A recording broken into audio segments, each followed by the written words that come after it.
Hey everybody, it's Sam from Leaders RPM in Kalamazoo, Michigan. Upstairs here in our snowmobile showroom on the mezzanine. Doing not exactly a snowmobile walk around like I've done in the past for you guys, but it's just starting to snow out here. They're calling for a winter storm in the forecast. So let's talk about some preventative maintenance stuff that you should be checking. Honestly, if you're checking it now, you're already a little late, but it's fine. Check it before you get out for your first ride so you hopefully don't have problems. Catch it early. But I'm going to go around this new sled. It's a new sled, so everything's in good order, of course. But let me point out a couple things you should be looking at as far as preventative maintenance, just a preseason checklist, things that you should look at on your sled before you're getting ready to go ride for the year. I'm going to get some of these panels pulled off, and let's get into the nitty-gritty of just what things you should be looking for.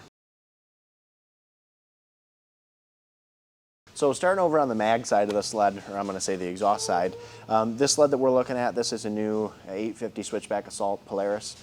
So the location of some of these items I'm talking about will be different depending on the brand of sled you have, whether it be a Skidoo, Arctic Cat, Yamaha. But just the principle of checking these things out is still something important to be doing before the season gets underway. So on this side of the sled, we're going to have our coolant bottle here. Worth checking your coolant level. Make sure that you've got some in your overflow bottle. Your coolant system is working like it should be on the sled. Something you should definitely be checking is your brake pads. Snowmobiles have a brake rotor and pads just like your car does. So definitely check that. Make sure that you still have some pad life on there and you're not going to end up without brakes one day while you're riding, because that could be a big problem. Another thing too, your battery. Ideally, you would have taken the battery out of the sled while it was in storage for the summer and set it inside somewhere climate controlled where it was a stable temperature and you had it on a battery tender. If you didn't, you should definitely at least put a battery charger or battery tender on this battery before you're going out for your first ride of the year, and make sure that you've got juice and a good battery for starting the sled, especially if you're on a 4-stroke where you don't have a pull handle. Looking at the front of the sled, your suspension and some of your control components, mainly your skis and carbides, check those out too. So just give all of your suspension bolts a visual look. Make sure nothing looks out of whack or like you have play. You know, put your hand on it, give it a pull, make sure everything's snug. You do not want something coming loose on your front end for your control, and as far as how you steer the sled, that'd be a big problem. So give that stuff all a good look over. Your shocks, depending on how aggressive you ride and how many miles you ride, the shocks may need a rebuild. That'll just really vary case by case how often you need to have those shocks rebuilt and get new oil in there. Looking at the skis, check your ski bolts, right? Make sure everything's snug there. Those fasteners, all your pivot points up here, make sure that there isn't a bunch of slop and play in it. Also at the ski or carbide, get a look at that carbide in the ski. Make sure that that carbide still has some life left on it. You still have carbides. You know, make sure that's not totally rubbed down and the bottom of the ski is smoked out, because that's going to really affect the way the sled handles. If you don't have a lift or a way to pick up the front of the sled, you can still look under there pretty good. Just yourself, if you cradle over the sled, pick up the front of that ski and try to look under there, or have a buddy do it for you while you hold a flashlight and you get a look at those parts. So some important wear parts, things to look at if they need attention. Get them done before the season starts so you're not rushing or driving around a sled that isn't going to handle the way it should. Let's get over onto the clutch side and I'll show you a little bit more over on the clutch, and then we'll look at the rear skid too. Alrighty, so over here on the clutch side of this sled, a couple things to talk about from a maintenance standpoint that you absolutely should be checking before getting underway for your riding season. So you got the belt here on the sled. Ideally, you would have taken the belt off while the sled was stored for the summer and set it inside somewhere climate controlled, like with the battery I recommend doing. If you didn't, so be it. Belt's here on the sled, but go and take that belt off. Inspect the belt that you got on the sled. Make sure that you don't have any torn cogs on it, any webbing or anything breaking away, or any of the different pieces of the belt like the outer shell starting to spread. If you see any issues or wearing like that on your belt, replace it. That belt's soon to blow up if it's starting to do that, and it's going to be a total mess, and you'll probably be changing it on the side of the trail if it does it to you while you're riding. So inspect that belt. While you have the belt off, that's a great time. It gives you a little bit more room to get in here and clean your clutch faces. You can take something just like brake cleaner or carburetor cleaner, or there are like clutch and pulley flange cleaners you'll find in an aerosol form to spray off these clutch faces. Then you can come in here with just a clean paper towel or a clean rag and wipe those off. If you have a lot of buildup on here, belt debris, you can take like a red Scotch-Brite pad and clean the clutch faces. You'll just won't want to use anything more aggressive than that. You should never take like a power tool with a wire wheel or an abrasive wheel on here to go at the clutch faces. That's going to damage them. While you're in here cleaning those clutch faces, absolutely make sure that you take the key out of the sled so you know everything's powered off and that your kill switch is down. The chances of it happening are not very likely, but if everything was powered up here and you were spinning this primary clutch by hand, you could accidentally turn the sled on. And needless to say, you do not want that primary clutch to start spinning down here while you got your hands in here and you're cleaning it. Once you get all that put back together, just do a visual inspection of things like we talked about on the front. Make sure it doesn't look like anything's loosening up. It's not something that most people will do annually, but really would recommend at least making it an every other year type thing. Either take the clutches off, or if you're not comfortable doing that and you don't have the proper tooling to take the clutches apart, take it to your dealer or someone that you know who does, that you can trust. Snowmobile clutches and any CVT clutches have wear parts in them. The little slider buttons in here, for example, on this Polaris P85, the weights, the weight bushings, there's a lot of opening and closing at very high RPMs that's happening when this clutch operates. And all those pieces are wear components, and they'll eventually need to be replaced.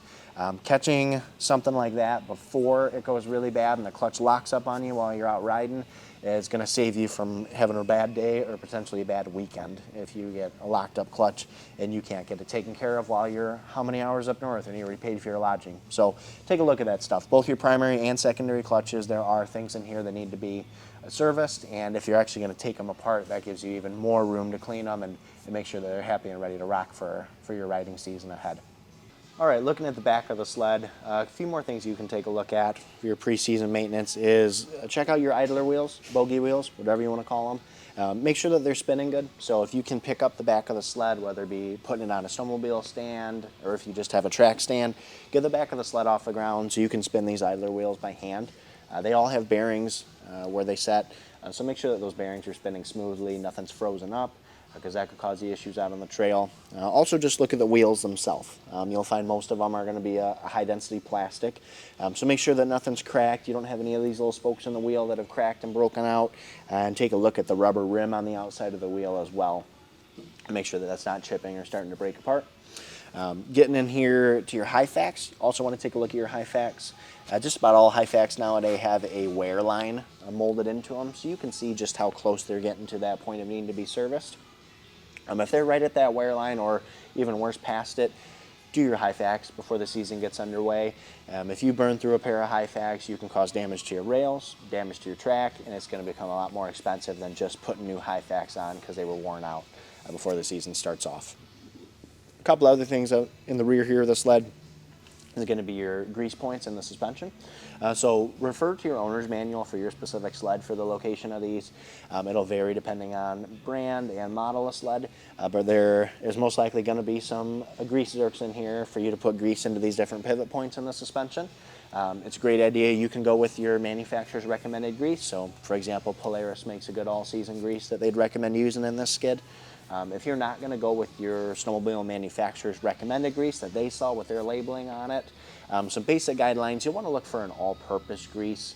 You don't want something that has a really high temperature point to it as far as when it's supposed to be used, like something like real heavy-duty industrial grease or combine header grease. I've heard all kinds of stories.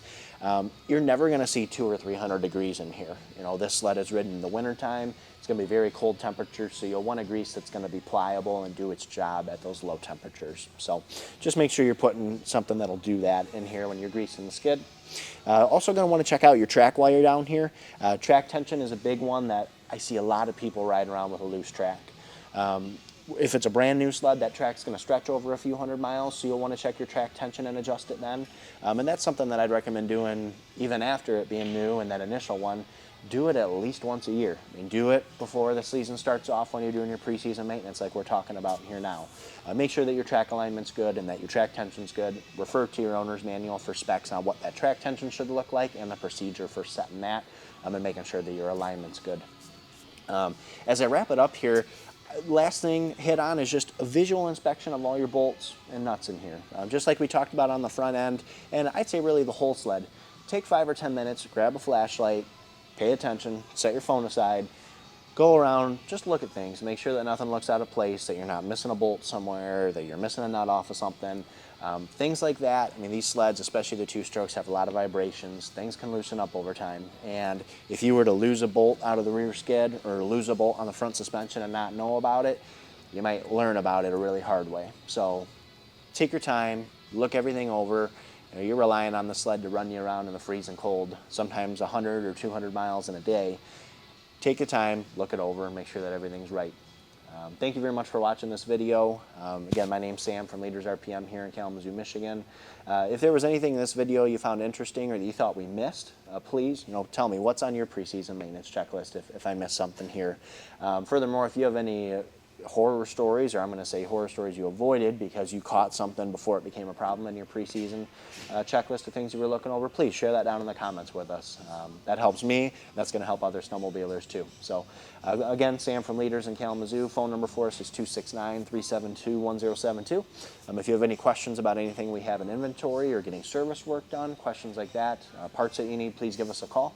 You can also text us through the website, leadersrpm.com. That's a great way to get hold of us. I hope you all have a great winter, and let it snow. Thanks for watching.